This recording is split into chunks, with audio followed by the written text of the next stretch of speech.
Pemeriksaan suhu badan diperketat sebelum siswa ikut PTM.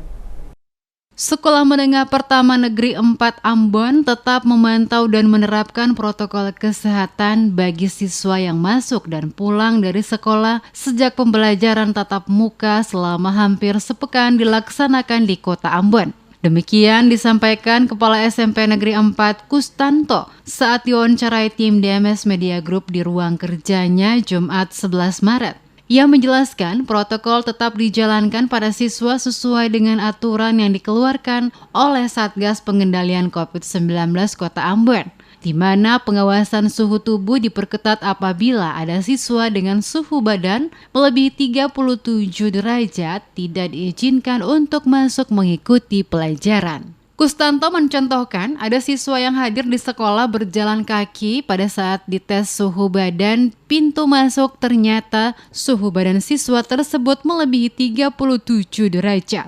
Dan siswa ini diperintahkan untuk beristirahat selama beberapa menit, kemudian dites ulang. Apabila ternyata suhu badannya normal, maka siswa diperbolehkan untuk mengikuti PTM. Bagi siswa yang kondisi kesehatannya terganggu tidak diperbolehkan untuk datang mengikuti PTM.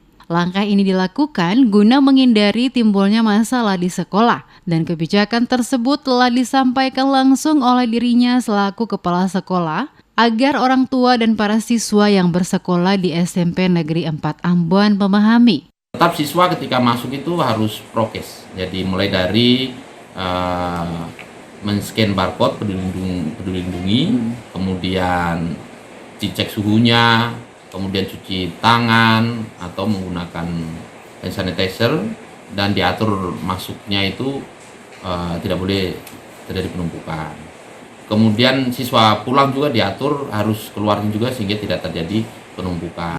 Sementara ditanya soal penerapan 50% PTM dan 50% secara online, Kustanto menegaskan, untuk SMP Negeri 4 tidak menerapkan aturan tersebut. Namun para siswa dibagi dalam 3 shift pembelajaran. Yakni shift pertama kelas 9 sebanyak 300 siswa dibagi 15 kelas. Shift kedua kelas 7 dan shift terakhir kelas 8. Di mana sekolah dimulai pukul 7.30 dan berakhir pada pukul 17.30 waktu Indonesia Timur.